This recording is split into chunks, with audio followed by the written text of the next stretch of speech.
ከፍ የምትልበት ጊዜ ሲደርስ በጣም ትፈተናለህ። የአባባል የህይወትን እውነታ በግልጽ የሚያሳይ ጥልቅ መልእክት አለው።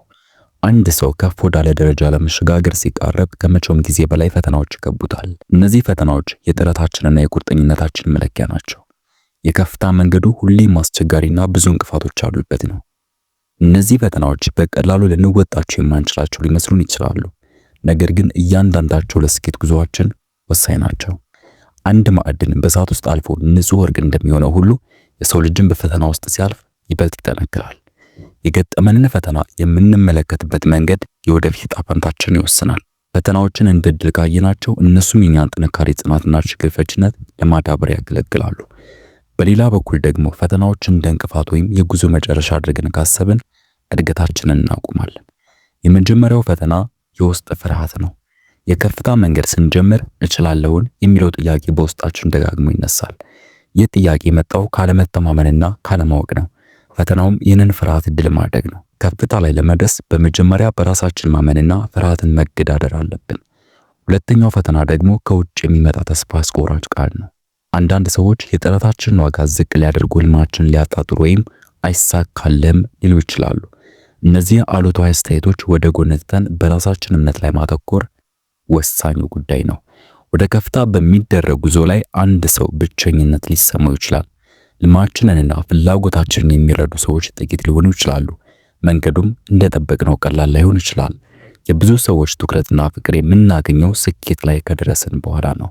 ይህ ብቸኝነት የጉዞ አካል ሲሆን ይህንን ብቸኝነት በትዕግስትና በጥንካሬ ማለፍ የራሳችንን ማንነት እንድናገኝ ይረዳናል። ብቸኝነት ጥንካሬንና ራስ መቻልን ያመጣል። ይህ ማለት ግን ከፍታ ላይ ለመድረስ የምንተጋው ብቻችንን ማለት አይደለም። አንዳንድ ጊዜ በጣም አስቸጋሪ በሆኑ ጊዜያት እርዳታ የሚሰጡን ወይም የሚያበረታቱን ሰዎች ሊኖሩ ይችላሉ። የእነሱ ድጋፍ ወሳኝ ቢሆንም የመጨረሻው ውሳኔና ጥረት ግን የኛ ነው። ፈተናዎች በእውነትም የከፍታ መፈተኛ መንገዶች ናቸው። ያለ ፈተና ስኬት ትርጉም አይኖረውም። የስኬት ጣዕም የሚጣፍጠው ያጋጠመን ፈተና ሲሆን ስኬቱን ወደ ትልቅ ደረጃ የሚያሸጋግረውም ፈተናን ማለፍ ነው። ፈተናዎች የብስለት ደረጃ ምልክት ናቸው። እያንዳንዱ ከፍታ ላይ ለመድረስ የምንተጋበት ጊዜ እግዚአብሔር ወይም ሕይወት እኛን እየፈተነች እንደሆነ ማሰብ እንችላለን። ፈተናዎች ለበለጠ ኃላፊነትና ለትልቅ ቦታ የምንበቃ መሆናችንን ለማረጋገጥ ይመጣሉ። አንድ ትልቅ ስራ ከመጀመራችን በፊት ከባድ ፈተናዎችን የምናልፍበት ምክንያት አለ። ይህ ፈተና ከባድ ቢሆንም የምንማረውና የምንገነባው ነገር ግን ለወደፊት ሕይወታችን ወሳኝ ነው። የመጨረሻው ፈተና ግን ከስኬት በኋላ የሚመጣው ነው። ብዙ ሰዎች ወደ ከፍታ ደረጃ ሲደርሱ ከታች ሆነው የነበራቸውን ትህትናና የትግል መንፈስ ያጣሉ። ይህም ከከፍታው ለመውረድ መነሻ ምክንያት ይሆናል። ስለዚህ ከፍታ ላይ ስንደርስ እንኳን የጀመርንበትን መንገድና ያጋጠሙንን ፈተናዎች ማስታወስ አለብን።